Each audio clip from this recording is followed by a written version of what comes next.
नमस्कार, स्वागत है आप सभी का सुबह 9 बजे की खबरों के साथ। मैं हूं प्रीति। एक नजर हेडलाइंस पर।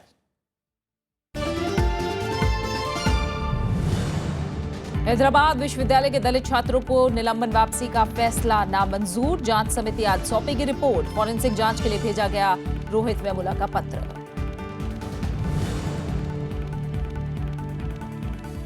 महाराष्ट्र में किसानों की खुदकुशी के बढ़ते मामलों पर राज्य सरकार को फटकार। हाईकोर्ट का कॉर्पोरेट जगत से मदद लेने का निर्देश। 2015 में 1000 किसान कर चुके हैं आत्महत्या। बदलाव के साथ फिर से लॉन्च होगा नेशनल हेराल्ड। एसोसिएटेड जर्नल्स बनेगी गैर लाभकारी कंपनी। लखनऊ में हुई विशेष आम सभा में फैसला। उत्तर भारत में सर्दी और कोहरे का सितम। लेह में तापमान 0 से 9 डिग्री नीचे। हवाई और रेल यातायात पर असर। 50 से ज्यादा ट्रेनें रद्द।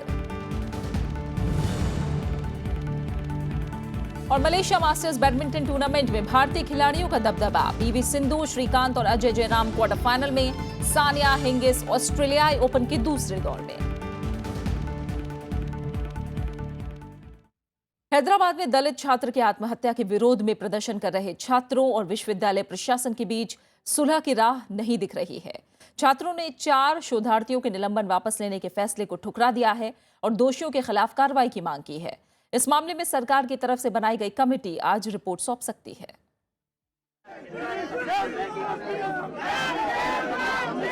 हैदराबाद केंद्रीय विश्वविद्यालय में दलित छात्र की आत्महत्या के विरोध में आंदोलन जारी है। प्रदर्शनकारी छात्रों ने वाइस चांसलर की ओर से हालात सामान्य बनाने और शैक्षणिक गतिविधियां फिर शुरू करने में सहयोग की अपील ठुकरा दी है। इस बीच गुरुवार रात विश्वविद्यालय के कुछ फैकल्टी मेंबर छात्रों से मिलने पहुंचे, लेकिन छात्रों ने उनसे मिलने से इनकार कर दिया। हम बहकाने के लिए नहीं आए, बातचीत करने के क्या हल हो सकता है इसके बारे में चर्चा करने के लिए आए। वो आज मूड में नहीं है, फिर शायद दोबारा कोशिश करेंगे। प्रदर्शनकारी छात्र 4 शोधार्थियों के निलंबन को वापस लेने मात्र से संतुष्ट नहीं हैं। गुरुवार को उन्होंने कार्यकारी परिषद के फैसले की प्रतियां जलाईं। वो उन लोगों के खिलाफ कार्रवाई और गिरफ्तारी की मांग कर रहे हैं जिनके खिलाफ मामला दर्ज किया गया है। We need a unconditional revocation of the suspension, and that is not at all our prime demand at this point of time, where we lost our friend. We are fighting for the justice. इस मामले में मानव संसाधन विकास मंत्रालय की ओर से बनाई गई 2 सदस्यीय समिति आज अपनी रिपोर्ट सौंप सकती है। समिति छात्र आत्महत्या के मामले में विश्वविद्यालय प्रशासन की भूमिका और आगे ऐसी घटनाओं को रोकने को लेकर रिपोर्ट देगी। इस बीच पुलिस ने आत्महत्या के पहले दलित छात्र रोहित वेमुला की लिखित चिट्ठी को फॉरेंसिक जांच के लिए भेज दिया है। Bureau report, Rajya Sabha TV. विपक्षी दलों ने केंद्रीय मानव संसाधन विकास मंत्री स्मृति ईरानी पर गलत तथ्य पेश करने के मामले में सफाई मांगी है। इस बीच विश्वविद्यालय के 10 प्रोफेसरों के इस्तीफे ने मामले को और गर्मा दिया है। हैदराबाद केंद्रीय विश्वविद्यालय में दलित छात्र की आत्महत्या का मामला शांत होता नहीं दिख रहा। इस मामले पर विरोध हैदराबाद से निकलकर देश के कई राज्यों में फैलता जा रहा है। दलित संगठनों से लेकर राजनीतिक दल केंद्र सरकार से सफाई मांग रहे हैं। मामले में यूनिवर्सिटी के 10 दलित प्रोफेसरों ने भी अपने पद से इस्तीफा दे दिया। हालांकि रोहित वेमुला के साथ सस्पेंड किए गए 4 छात्रों का निलंबन गुरुवार को वापस ले लिया गया। They have taken a decision to revoke the suspension of these students completely.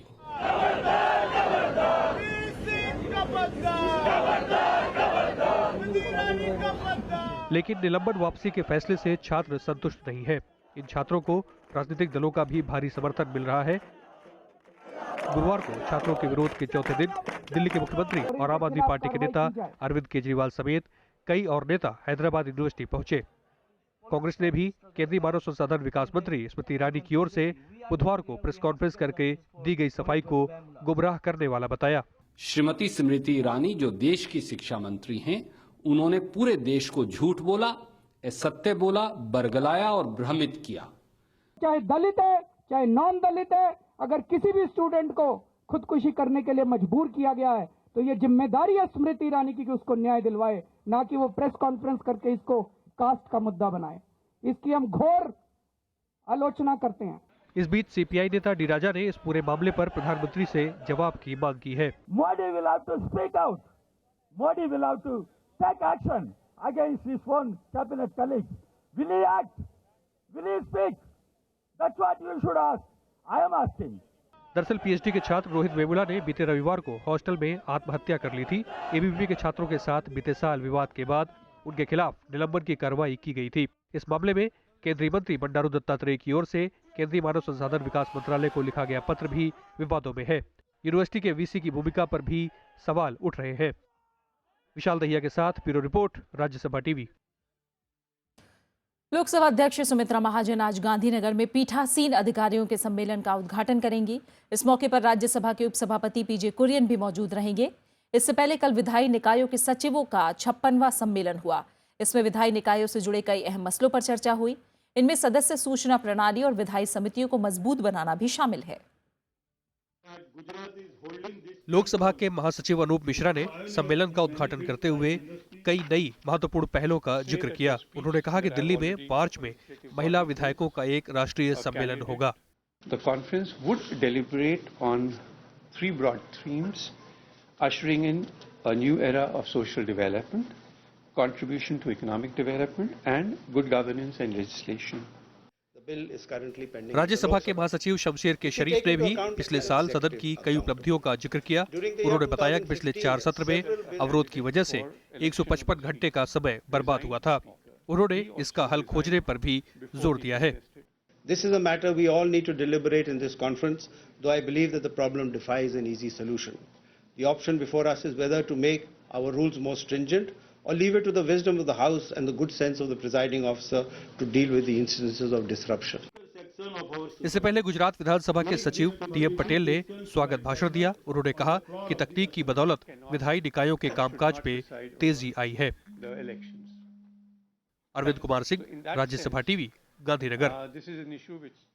Gandhinagar से हमारे संवाददाता अरविंद कुमार सिंह हमारे साथ जुड़े, उनका रुख करेंगे। अरविंद जी, हमने देखा कल सचिवों के सम्मेलन में तमाम अहम मसले सामने आए जिन पर चर्चा हुई। आज पीठासीन अधिकारियों का सम्मेलन का उद्घाटन होगा। कौन से ऐसे अहम बिंदु हैं जिन पर विचार होना है? प्रीति, बस अब से थोड़ी देर बाद जो है पीठासीन अधिकारियों के सम्मेलन का उद्घाटन जो है वो लोकसभा अध्यक्ष सुमित्रा महाजन जी करेंगी और उसमें जो है हमारे जो है राज्यसभा के उपसभापति जो है प्रोफेसर पीजे कुरियन जी हैं और लोकसभा के भी उपाध्यक्ष वो रहेंगे। ये सब इसके अलावा पूरे देश भर के जो विधायी निकायों के जो प्रमुख हैं, सभापति हैं विधान परिषदों के और विधानसभाओं के अध्यक्ष, ये सारे लोग मौजूद हैं। 2 मुख्य एजेंडे में बातें रखी गई हैं। एक तो ये है कि जो बहुत तेज़ी के साथ जो है जनप्रतिनिधियों की छवि बदल रही है, उसको कैसे सकारात्मक रूप में ले आया जाए, और दूसरा ये है कि सदनों में जो है जो सदन चल रहे हैं वो बहुत सीमित समय में चल रहे हैं, किस तरह से सदन में जो है दिन कार्य दिवस बढ़ाए जाएं। उसमें बात ये उठ रही है कि जो बड़े सदन है उत्तर प्रदेश जैसे, वहाँ साल में कम से कम 90 से 100 दिन बैठकें हों, और जो छोटे सदन हैं वहाँ 60 दिन की बैठकें तो होना जरूरी है। अभी आप देख रही होंगी तो बहुत ही राज्यों के विधानमंडलों में बड़ी स्थितियां बहुत खराब हैं, और इस चीज़ पर जो है गंभीर चर्चा करने की बात हो रही है ताकि अच्छे वाद विवाद हों, अच्छे कानून पास हो सके। तो कुल मिलाकर के आज का दिन जो है वो विधायी इतिहास के दिन में मान सकते हैं बहुत अहम दिन है, और ये बहुत ही महत्वपूर्ण विषय है जो दोनों लिए गए हैं। जी प्रीति, बहुत बहुत शुक्रिया अरविंद जी आपका इस तमाम जानकारी को हम तक पहुंचाने के लिए। तो जनता के प्रतिनिधि जो हैं उनकी छवि कैसे सुधरे जनता के बीच, ये अहम चर्चा का विषय, और साथ ही न्यूनतम कार्य दिवस तय किए जाएं सदन की बैठकों को लेकर, इस पर भी चर्चा और विचार सामने आ जाएंगे पीठासीन अधिकारियों के सम्मेलन में। आगे बढ़ते हैं। महाराष्ट्र में किसानों की बढ़ती आत्महत्या पर चिंता जताते हुए बॉम्बे हाईकोर्ट ने राज्य सरकार की कड़ी आलोचना की है। कोर्ट ने कहा है कि किसानों के कल्याण की योजनाएं सिर्फ कागजी नहीं हो सकती।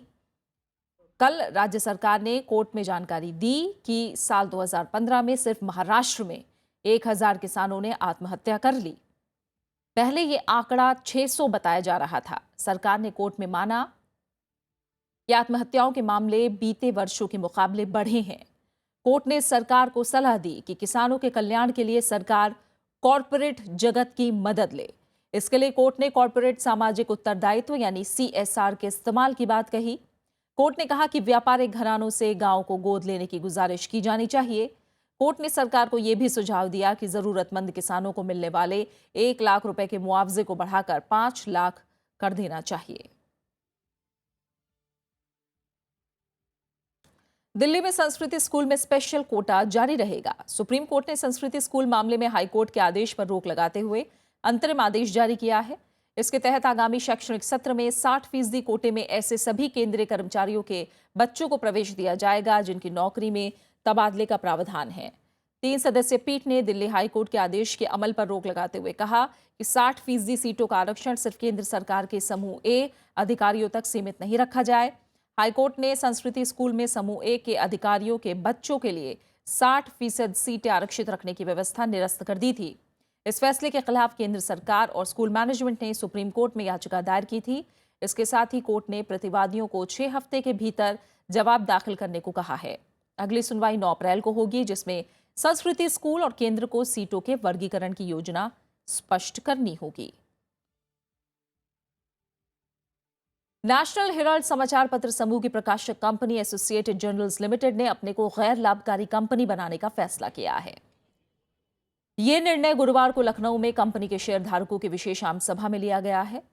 कंपनी के प्रबंध निदेशक मोतीलाल वोरा ने बताया कि बैठक में एसोसिएटेड जर्नल्स लिमिटेड का नाम बदलने और प्रकाशन फिर शुरू करने को मंजूरी दी गई है। कंपनी अधिनियम 2013 की धारा 8 के तहत कला, विज्ञान, खेल, शिक्षा समेत सामाजिक और कल्याणकारी उद्देश्य के लिए बनाए गए उपक्रम आते हैं। इसमें शेयरधारकों को लाभांश नहीं मिलता है। कंपनी के इस कदम को उन गड़बड़ियों को ठीक करने की कवायद माना जा रहा है जिनके कारण दिल्ली की अदालत ने सोनिया गांधी, राहुल गांधी और दूसरे लोगों को तलब किया था। एजीएल की स्थापना 1937 में पंडित जवाहरलाल नेहरू ने की थी। The members considered and approved a number of resolutions to convert AGL, Associated General Limited, into a not-for-profit company. Change of the name of the company. And fifth is dealing with preference shares. These are all 5 resolutions we have passed unanimously. केंद्रीय गृह मंत्री राजनाथ सिंह ने मालदा की हिंसा के लिए पश्चिम बंगाल सरकार को जिम्मेदार ठहराया है।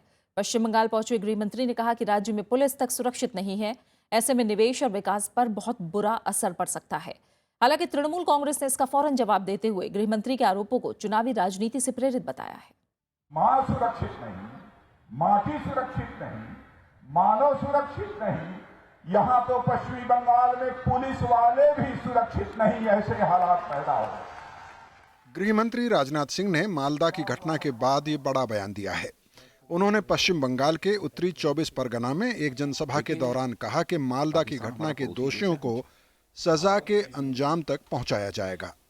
उन्होंने टीएमसी पर तुष्टीकरण की राजनीति करने का आरोप लगाया। मालदा की घटना कोई छोटी घटना नहीं है और मैं पश्चिम बंगाल की टीएमसी सरकार से कहना चाहता हूं, यहाँ के मुख्यमंत्री जी से भी मैं कहना चाहता हूं, इसका पर्दाफाश होना चाहिए। मालदा की जो घटना हुई है इसके लिए कौन जिम्मेदार है, कौन सबसे बड़ा अपराधी है, इसका पर्दाफाश होना चाहिए। 2, 4, 10 लोगों की गिरफ्तारी से ही काम नहीं चलने वाला है। लेकिन टीएमसी ने भी गृह मंत्री के बयान का फौरन जवाब दिया है। पश्चिम बंगाल में इसी साल होने वाले विधानसभा चुनाव के मद्देनजर भी राजनीतिक सरगर्मी बढ़ती दिखाई दे रही है। Home Minister of the country, Mr. Rajnath Singh, should realize that he should not be on a mission to stoke communal tension. This country knows this is a very well-known tactic of the BJP when elections are around the corner. गृह मंत्री ने बांग्लादेश से घुसपैठ की समस्या को जल्द खत्म करने की बात कही है। उन्होंने कहा है कि घुसपैठ रोकने के लिए समूची भारत बांग्ला सीमा पर बाड़ लगाई जाएगी। Bureau report, Rajya Sabha TV. प्रधानमंत्री नरेंद्र मोदी आज अपने संसदीय क्षेत्र वाराणसी और राज्य की राजधानी लखनऊ का दौरा करेंगे। प्रधानमंत्री अपने कार्यक्रम की शुरुआत वाराणसी से करेंगे, जहां वो सुपर लग्जरी ट्रेन महामना एक्सप्रेस को झंडी दिखाकर रवाना करेंगे। इसके अलावा प्रधानमंत्री कई और कार्यक्रमों में हिस्सा लेंगे। प्रधानमंत्री लखनऊ में भीमराव अंबेडकर यूनिवर्सिटी के दीक्षांत समारोह में भी शामिल होंगे। प्रधानमंत्री की यात्रा को देखते हुए वाराणसी और लखनऊ में सुरक्षा के पुख्ता इंतजाम किए गए हैं।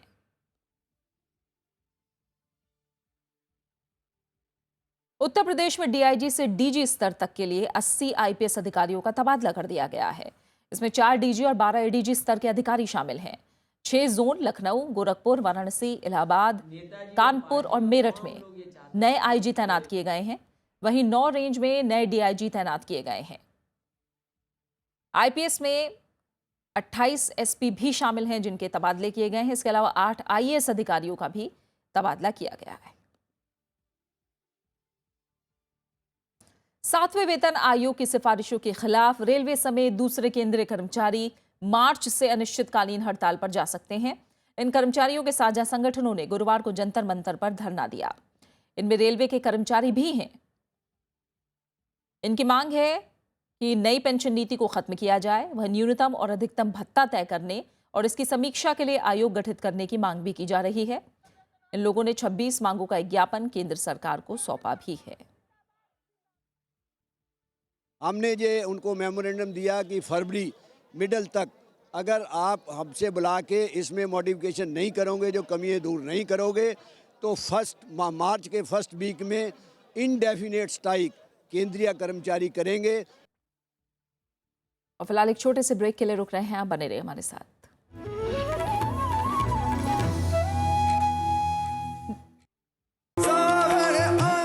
राजस्थानी गीत संगीत, रेगिस्तान की आबो हवा में घुली लोक संगीत की मिठास।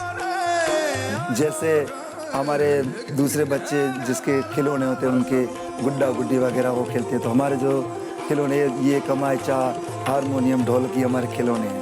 मंगनियार बिरादरी के बेहद हसीन सितारे मामे खां से तो कहावत है कि मांगनियार का बच्चा अगर रोता है तो वो भी स्वर। इस बार शख्सियत में मिलिए मामे खां से।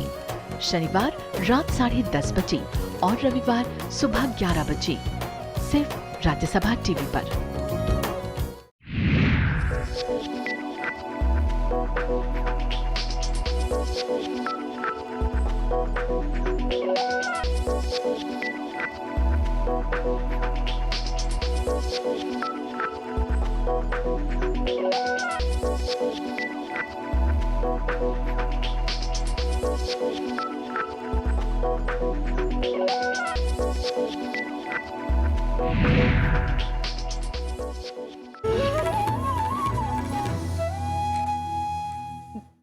भारत ने उम्मीद जताई है कि पठानकोट आतंकी हमले के मामले में साजिश रचने वालों के खिलाफ पाकिस्तान कड़ी कार्रवाई करेगा। विदेश मंत्रालय के प्रवक्ता विकास स्वरूप ने कहा कि पाकिस्तान की तरफ से इस मामले में अभी बहुत कुछ किया जाना बाकी है। इधर पठानकोट हमले के सिलसिले में एनआईए की छापेमारी जारी है। भारत ने पठानकोट आतंकी हमले में शामिल लोगों के खिलाफ पाकिस्तान से कार्रवाई करने की बात कही है। विदेश मंत्रालय के प्रवक्ता विकास स्वरूप ने गुरुवार को कहा कि पड़ोसी मुल्क ने कुछ कार्रवाई की है और अभी और कार्रवाई करना बाकी है। We provided some actionable intelligence to Pakistan on the basis of which they arrested some members of the Jaish-e-Mohammed. They sealed some places.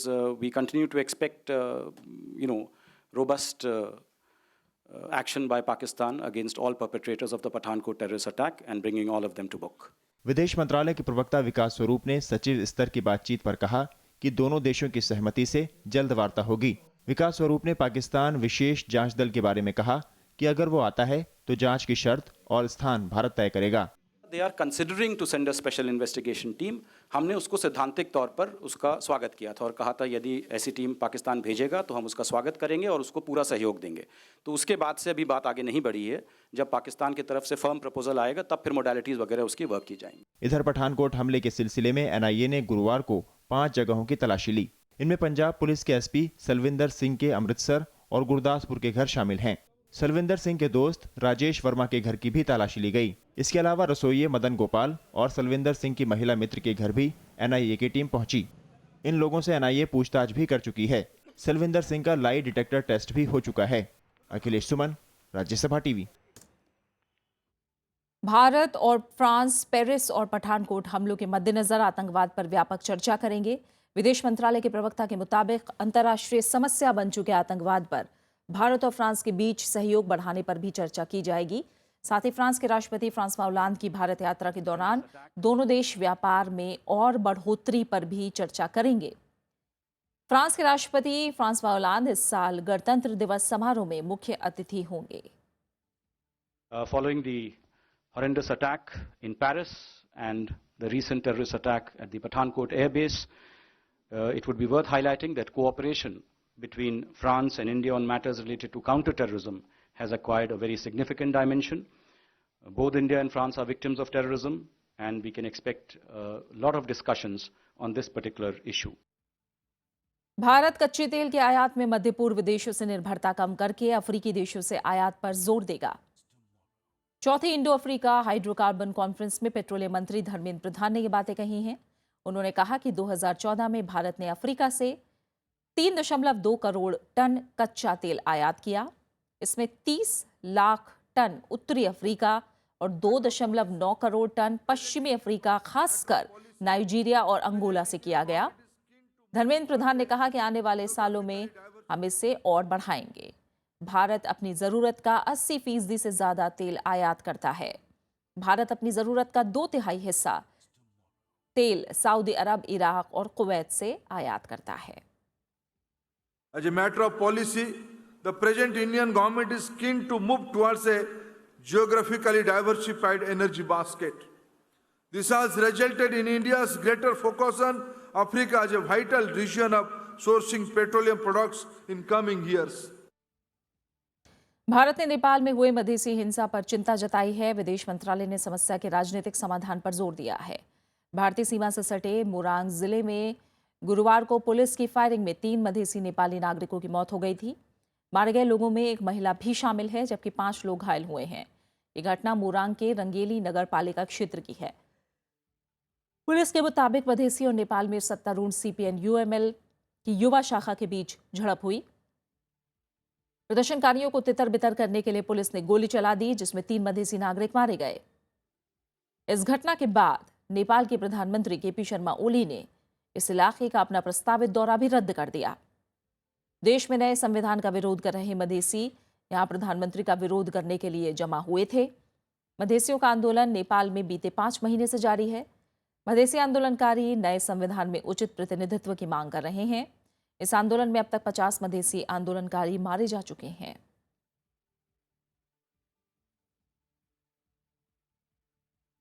मिस्र के गिजा में हुए बम धमाके में 9 लोग मारे गए हैं। मरने वालों में 4 पुलिसकर्मी भी शामिल हैं, जबकि 20 से ज्यादा लोग जख्मी हुए हैं। ये धमाका उस वक्त हुआ जब पुलिस टीम छापेमारी के लिए पहुंची थी।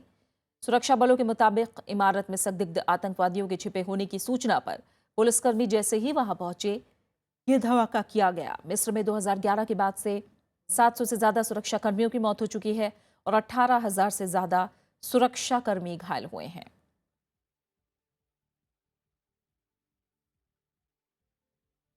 सोमालिया की राजधानी मोगादिशु में हुए एक आत्मघाती हमले में 3 लोगों की मौत हुई है, जबकि कई लोगों के जख्मी होने की खबर है। मरने वालों की तादाद बढ़ने की आशंका जताई गई है। धमाके के बाद वहां गोलीबारी भी की गई। सोमालिया में सक्रिय आतंकी संगठन अल-शबाब ने हमले की जिम्मेदारी ली है। ये संगठन पहले भी आतंकी हमलों को अंजाम देता रहा है। अल-शबाब ने दावा किया है कि उसके लड़ाके अब भी लीडो बीच पर स्थित हैं, एक कैफे के भीतर मौजूद है। सोमालिया के प्रधानमंत्री उमर अब्दीरशीद ने हमले की कड़ी निंदा की है। और अब बात मौसम की। शीतलहर और कोहरे ने पूरे उत्तर भारत को अपने आगोश में ले रखा है। बीते 1 हफ्ते से पड़ रही कड़ाके की ठंड से जनजीवन पर खासा असर पड़ा है। 50 से ज्यादा ट्रेनें रद्द कर दी गई हैं। कोहरे से उड़ानों पर भी असर पड़ा है। पहाड़ी इलाकों में हो रही बर्फबारी के चलते कश्मीर घाटी, हिमाचल प्रदेश और उत्तराखंड में तापमान 0 डिग्री सेल्सियस से काफी नीचे पहुंच गया है। वहीं जम्मू कश्मीर के लेह में सबसे कम तापमान -9 डिग्री दर्ज किया गया। वहीं हिमाचल प्रदेश के मनाली में तापमान -6 डिग्री सेल्सियस तक पहुंच गया है।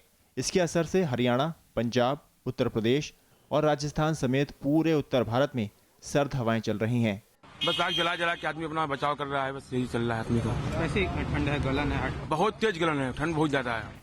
दिल्ली में शुक्रवार को न्यूनतम तापमान में गिरावट जारी रही और तापमान 7 डिग्री सेल्सियस से नीचे पहुंच गया। कोहरे के चलते उत्तर भारत में सड़क, रेल और हवाई यातायात पर असर पड़ा है। गुरुवार को 50 से ज्यादा ट्रेनें रद्द कर दी गईं। ठंड का वास्तविकता में यह है कि समय ही ठंड का है और 2-3 दिन से कोहरा बहुत ज़्यादा है, जिसकी वजह से ट्रेनों का आवागमन सभी कुछ प्रॉब्लम में है। मौसम विभाग के मुताबिक आने वाले दिनों में मौसम में मामूली बदलाव हो सकता है, लेकिन ठंड से फिलहाल राहत मिलने के आसार नहीं हैं। Bureau report, Rajya Sabha TV. बात खेलों की। मलेशिया मास्टर्स बैडमिंटन टूर्नामेंट में भारत की PV सिंधु के श्रीकांत और अजय जयराम टूर्नामेंट ने क्वार्टर फाइनल में जगह बना ली है।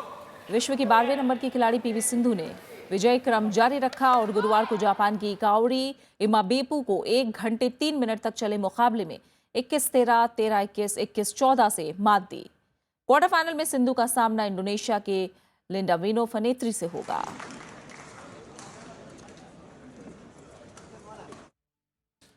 सानिया मिर्जा और मार्टिना हिंगिस की जोड़ी ऑस्ट्रेलियाई ओपन टेनिस टूर्नामेंट के दूसरे दौर में पहुंच गई है। सानिया हिंगिस की जोड़ी की ये लगातार 31वीं जीत है।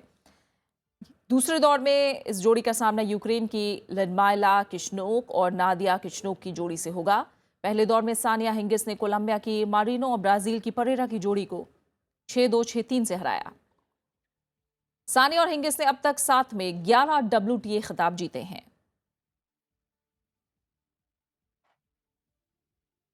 फिल्म निर्देशक, पटकथा लेखक और अभिनेता विजय आनंद का जन्मदिन है। जहां अपने निर्देशन में उन्होंने कई कामयाब फिल्में दी, वहीं अभिनेता के तौर पर बेजोड़ अभिनय से वो दर्शकों के दिल में उतर गए। गाता रहे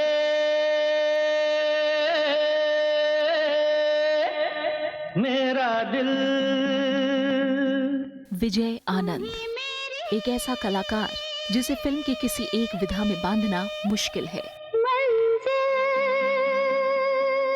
22 जनवरी 1934 को गुरदासपुर में जन्मे विजय आनंद को लोग प्यार से गोल्डी कहते थे। उन्होंने फिल्मी करियर की शुरुआत निर्देशक के तौर पर 9-2-11 फिल्म से की। जानी मेरा नाम, ज्वेल थी, तीसरी मंजिल, तेरे घर के सामने, ब्लैकमेल और गाइड उनकी कामयाब फिल्में हैं। आज फिर जीने की तमन्ना है, आज फिर मरने का इरादा है, आज फिर जीने की तमन्ना है, आज फिर मरने का इरादा है। विजय आनंद साहब ने अभिनय में अपनी काबिलियत का लोहा मनवाया। फिल्म हकीकत में उन्होंने यादगार अभिनय किया। हो के मजबूर मुझे उसने बुलाया होगा, जहर चुपके से दवा जान के खाया होगा।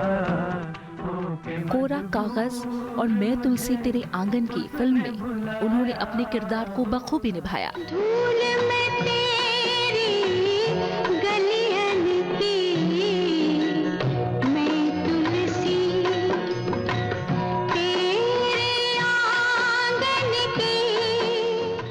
90 के दशक में टीवी सीरियल तहकीकात में जासूस सैम की नजर से कोई नहीं बच पाया। उन्हें फिल्म फेयर अवार्ड समेत कई पुरस्कारों से नवाजा गया। विजय आनंद ने सेंसर बोर्ड के अध्यक्ष के पद पर भी काम किया।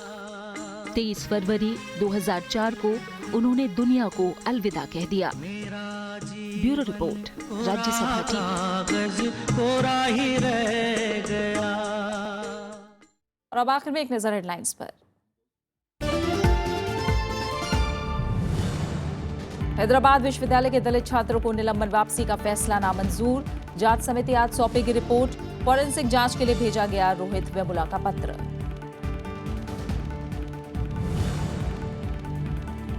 महाराष्ट्र में किसानों की खुदकुशी के बढ़ते मामलों पर राज्य सरकार को फटकार। हाईकोर्ट का कॉर्पोरेट जगत से मदद लेने का निर्देश। 2015 में 1000 किसान कर चुके हैं आत्महत्या।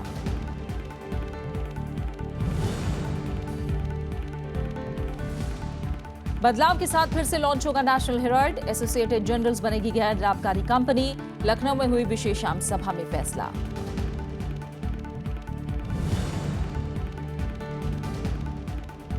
उत्तर भारत में सर्दी और कोहरे का सितम। लेह में तापमान 0 से 9 डिग्री नीचे। हवाई और रेल यातायात पर असर। 50 से ज्यादा ट्रेनें रद्द।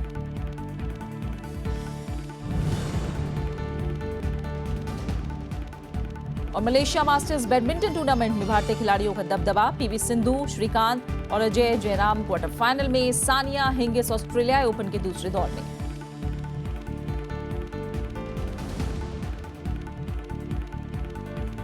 और इसी के साथ फिलहाल इस बुलेटिन में इतना ही। आगे देखिए देश देशांतर।